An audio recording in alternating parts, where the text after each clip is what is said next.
వాళ్ళు మాట్లాడకుండా వెళ్ళిపోతున్నటువంటి పరిస్థితి కనిపిస్తుంది. ఇద్దరు అడిషనల్ ఎస్పీలు ప్రస్తుతానికి వచ్చి వాళ్ళతో మాట్లాడి కేటీఆర్ తో మాట్లాడి లోపలికి వెళ్తున్నారు. డైరెక్టర్ గా ఉన్నటువంటి తరుణ్ జోషితో వివరాలన్నీ కూడా ఫోన్ లో మాట్లాడారు. ప్రస్తుతానికి అడ్వకేట్ వస్తే తాను విచారణకు హాజరవుతానని చెప్తున్నారు. మీడియాతో కూడా ఆయన మాట్లాడుతున్నటువంటి ఒకవేళ న్యాయవాది రాకపోతే నేను విచారణకు హాజరు కాను అని చెప్తున్నాను. రాజ్యాంగం ప్రసాదించినటువంటి హక్కులను కాలరాస్తూ ఇవాళ పోలీసు రాజ్యాన్ని నిర్మిస్తున్నారు.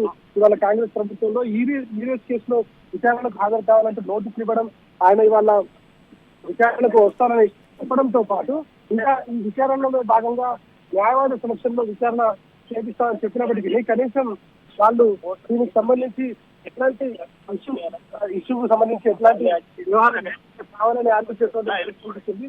ప్రస్తుతం న్యాయవాదులు అలో చేయకపోతే నేను వెళ్ళిపోతానని చెప్పారు. ప్రస్తుతం ఆయన తిరిగి వెళ్ళిపోతున్నటువంటి అవకాశం అయితే కనిపిస్తా ఉంది.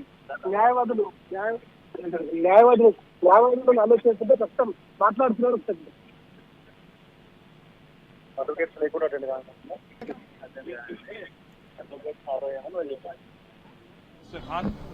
He has given me an acknowledgement saying I've received it, so I think that there ends the matter for today. Rajamouli కంటే మంచి కథలు రాస్తారు కదా పోయి, నువ్వు గమ్మత్తు నువ్వు చూస్తలేవా? టీవీ చూస్తలేవా? మీ టీవీలు మీరే చూస్తలేరా? ఇచ్చాను కదా ఇప్పుడు, నేను ఇస్తానని చెప్తున్నాను. గవర్నమెంట్ లోనే మొత్తం ఉంటుంది ఇన్ఫర్మేషన్. నేను మినిస్టర్ గా నిర్ణయం తీసుకున్నాను, గవర్నమెంట్ గా మేము నిర్ణయం తీసుకున్నాము. సో ఇన్ఫర్మేషన్ నా దగ్గర ఆల్రెడీ ఏం వాదనలు వినిపించాలో 2.5 గంటలు హైకోర్టు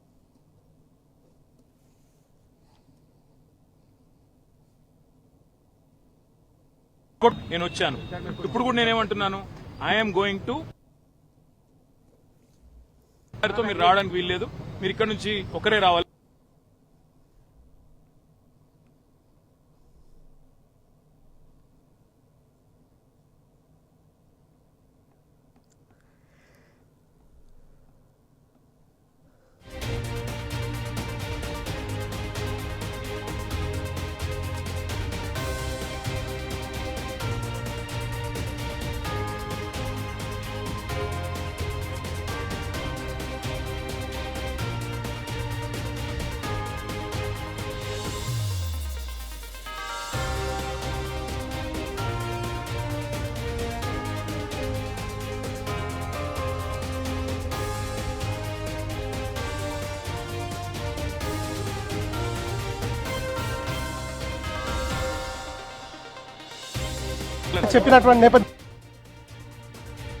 చెప్పినటువంటి మాటలు విని ఆయన తిరిగి వెళ్లిపోతున్నారు.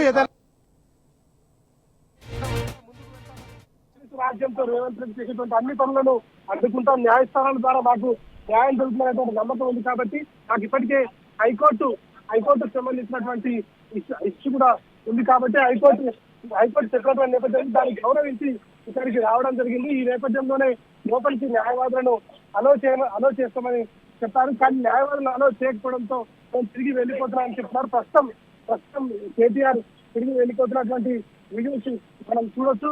ఆయన న్యాయవాదులను అలో చేయకపోతే తిరిగి వెళ్ళిపోతారని చెప్పారు. ఆయన వెళ్ళిపోతున్నారు. ఏదన్నా ఉంటే మేము కోర్టులో చూసుకుంటాం, న్యాయస్థానాల ద్వారా మేము చూసుకుంటాం అని చెప్పినటువంటి నేపథ్యంలో ఆయన తిరిగి వెళ్ళిపోతున్నటువంటిది అయితే మనం చూడవచ్చు. కావాలని కుట్రపూరితంగా వ్యవహరిస్తూ ఇవాళ పోలీసు రాజ్యాన్ని నడిపినటువంటి వ్యవహారం అయితే కొనసాగుతా ఉంది. దీన్ని ఎట్టి పరిస్థితిలో మేము క్షమించము, మేము న్యాయస్థానాల వైపు వెళ్తాం. సాగుతా ఉంది.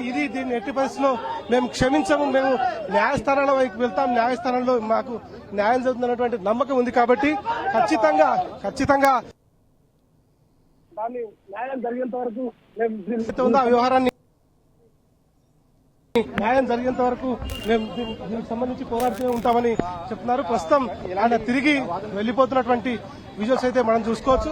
ప్రస్తుతం ఆయన తిరిగి తెలంగాణ భవన్ చేరుకుంటున్నారు. మరి కాసేపట్లో తెలంగాణ భవన్ కు రీచ్ అయ్యేటువంటి అవకాశం కనిపిస్తోంది. ఏసీబీ అధికారులు కుట్రపూరితంగా వ్యవహరించి తనను ఇబ్బంది పెట్టే విధంగా వ్యవహరించడంతో తిరిగి న్యాయవాదులు అలౌ చేయకపోవడంతో తిరిగి రైట్ వెళ్ళిపోతున్నారు. భాస్కర్, ఏసీబీ నోటీసుల్ని గౌరవిస్తున్నానని చెప్పారు, చట్టాన్ని గౌరవిస్తున్నానని చెప్పారు, నమ్మకం ఉంది అని చెప్పి గేటు దాకా వచ్చినటువంటి కేటీఆర్ గారిని వెనక్కి పంపడం అంటే విచారణకు రావాలని చెప్పిన వాళ్ళు విచారణకు వస్తే అక్కడ లోపలికి విచారణకు ఎదురయ్యే పరిస్థితి కల్పించకపోవడంతో చివరికి కేటీఆర్ వెనక్కి వెళ్తున్న పరిస్థితి. సో ఎందుకు అభ్యంతరం వ్యక్తం చేశారు లాయర్ని అంగీకరించడంలో, యాక్సెప్ట్ చేయడంలో?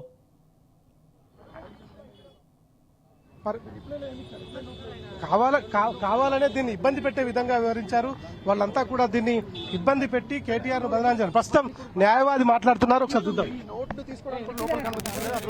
అంటే అదే అర్థమవుతా ఉన్నది. ఇక్కడ ప్రభుత్వము ఎవరైతే అధికారులు వాళ్ళ యొక్క విధులు కూడా నిర్వహించడానికి చేసే ప్రయత్నం కూడా లేదు. ఎందుకంటే ఎవరైనా కూడా ఈ భారతదేశ పౌరునిగా ఎవరైనా అడ్వకేట్ సహా తీసుకొని రావాల్సిన పరిస్థితి ఉంటుంది. కావాలనే ప్రభుత్వం కుట్రపూరితంగా ఈ రోజు అడ్వకేట్ ఆలోచన చేయడం లేదు. సార్ కేటీఆర్ ఇప్పుడు అన్నారు, ఒక వివరణ ఇచ్చాను, లిఖితపూర్వకంగా ఒకటి ఇచ్చాను. అసలు ఏముంది సార్, ఏముంది చెప్పండి. అంటే వాళ్ళ